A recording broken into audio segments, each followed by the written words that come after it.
Hitler कर जो मानसिकता आकर से मानसिकता हिटलर कर जदि बही समस्ते पढ़ी थे मेन काफ से सी गोटे कथा लिखिथिले जे लोक को एभली जंत्रणा दियो जे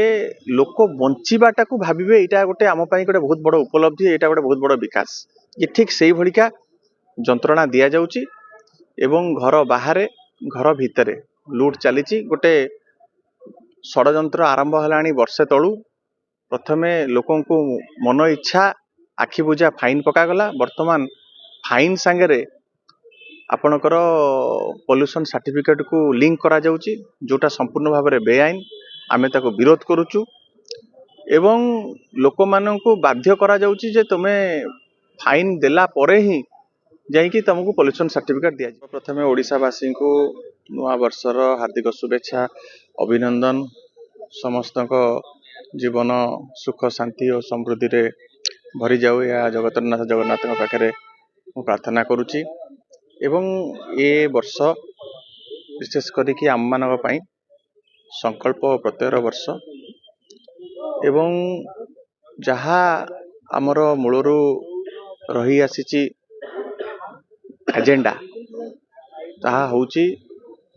लोकंकर किपरि भाव में आम स्वर हो पार लोकों स्वार्थ पाई आम स्वर को आहुरी शाणित करा जिवो एवं ओडिशावासींकर हक पाई दाबी पाई अहरह परिश्रम करा जिवो एवं ए वर्ष रे सरकार को खाली मोर एतिकी रहिबो सजेशन जे प्रकृत रे सी लोकंकर सरकार हुंतु खाली भाषण रे नुह खाली कथारे नुह एवं निजर कार्यशैली को परिवर्तन करंतु। ओडिशावासी बहुत दुखरे अछंती बहुत अशांति रे अछंती बहुत कष्ट रे अछंती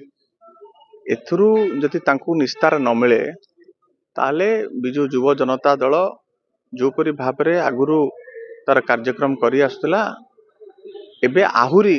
ताकु तीव्र तीव्रतर करिवो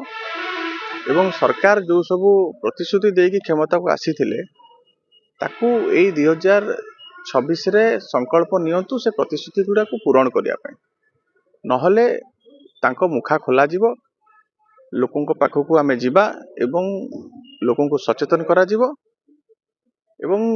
आम प्रिय नेता नवीन पट्टनायक जो संकल्प रही जो स्वप्न रही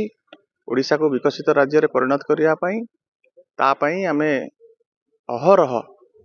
लोकों को पय जागृत प्रहरी रूप में कार्य जारी रखिबा संग्राम को आहुरी जोर करिबा। कोन चैलेंज को कार्यशैली बदलिया दरकार चेंज होगा दरकार सरकार तो कोठू आरंभ करिवि टॉप टू बॉटम सबु कार्यशैली ताकर भूल आज पर्यंत लोक मानक पय तो किछि कार्य करा जाई नाही जहा करा जाउची किछि व्यक्ति विशेष तांकर ये पुंजी बढ़ई बढ़ई चली किंतु ओडिशावासी कौन पाउछन्ति ओडिशावासी वर्तमान सुधा किछि पाई ना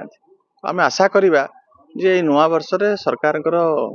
चेतना उदय हबो एवं जहा कही कि आसीथिले ताकू से माने रक्षा करिवे लोक बाहर लोक मंत्री पहुंचछन्ति मुख्यमंत्री पहुंचछन्ति सब प्रोग्राम रे जाउछन्ति आपण तो देखुछन्ति लोक माने साधारण लोक नुआ वर्ष रे कोटिके बुलिया को जाई परलेनी साधारण लोक सब नुआ वर्ष रे राजरास्ता रे छिड़ा हैचन्ति फाइन पॉल्यूशन सर्टिफिकेट पाई कि राजरास्ता रे छिड़ा हैचन्ति वर्तमान आंकर मानसिकता होची हिटलर कर जो मानसिकता आंकर से मानसिकता हिटलर कर जदि बही समस्ते पढ़ी थे मेन काफ से सी गोटे कथा लिखिथिले जे लोकों को एभली जंत्रणा दियो जे लोक बंचीबाटा को भाविबे एटा गोटे आम पई गोटे बहुत बड़ उपलब्धि एटा गोटे बहुत बड़ विकास ये ठीक से भलिका जंत्रणा दिया जाउची एवं घर बाहर घर भितर लूट चली गोटे षडयंत्र आरंभ हलाणी वर्षे तलू प्रथमे लोकों को मन इच्छा आखि बुझा फाइन पकागला वर्तमान फाइन सांगरे आपणकर पॉल्यूशन सर्टिफिकेट को लिंक करा जाउची जोटा संपूर्ण भाव में बेआईन आमे ताको विरोध करूचु एवं लोक माननकु बाध्य करा जाउची जे तुमे फाइन देला परे ही जाइकी तुमको पॉल्यूशन सर्टिफिकेट दिया जिवो जति सरकार पॉल्यूशन पाई कि एते चिंतित ताले बाली चोरी चली खणी चोरी चली गछ कटा चली ଏବଂ ଫ୍ଲାଏ ଯେଉଁ ବଡ଼ ବଡ଼ ସବୁ ଶିଳ୍ପ ସଂସ୍ଥା ରହିଛି ସେଠି କୋଉଭଳି ଭାବରେ ସବୁ ବିଷାକ୍ତ ଧୂଆଁ ସବୁ ସେଠୁ ନିର୍ଗତ ହେଉଛି ସେଗୁଡ଼ା ଉପରେ ସରକାରଙ୍କର କେତେ କମ୍ପ୍ଲେନ୍ସ ଅଛି, ସରକାର ତା ଉପରେ କେତେ ଫାଇନ୍ ନେଇ ସାରିଲେଣି। କେବଳ ଆପଣ ଏଇ ସାଧାରଣ ଲୋକମାନଙ୍କଠୁ ଉପରେ ଦାଉ ସାଧୁଛନ୍ତି, ସାଧାରଣ ଲୋକଙ୍କର ପକେଟକୁ ସର୍ଜିକାଲ ଷ୍ଟ୍ରାଇକ୍ କରିକିନା ଲୁଟ୍ କରିବାକୁ ଚାହୁଁଛନ୍ତି। ତ ଆକୁ ବରଦାସ୍ତ କରାଯିବନି, ଫାଇନ୍କୁ ଅଲଗା କରାଯାଉ। ପଲ୍ୟୁସନ୍ ପାଇଁ ଯଦି ସରକାର ଏତେ ଚିନ୍ତିତ, ପଲ୍ୟୁସନ୍ ପାଇଁକି କଡ଼ାକଡ଼ି ନିୟମ କରାଯାଉ। ଲୋକ ପଲ୍ୟୁସନ୍ ସାର୍ଟିଫିକେଟ୍ 100 ଟଙ୍କା ଦେଇକି ପଲ୍ୟୁସନ୍ ସାର୍ଟିଫିକେଟ୍ ତାଙ୍କର ନେଇପାରିବେ, ସେ ବ୍ୟବସ୍ଥା କରାଯାଉ, ସେଥିରେ କିଛି ଅସୁବିଧା ନାହିଁ। କିନ୍ତୁ ଫାଇନ୍କୁ ଆକୁ ତୁରନ୍ତ ସେ ଲିଙ୍କଟାକୁ କଟାଯାଉ, ନହେଲେ ଆଗାମୀ ଦିନରେ ବିଜୁ ଯୁବ ଜନତା ଦଳ ଜୋରଦାର ପ୍ରତିବାଦ କରିବ ଏବଂ ସରକାର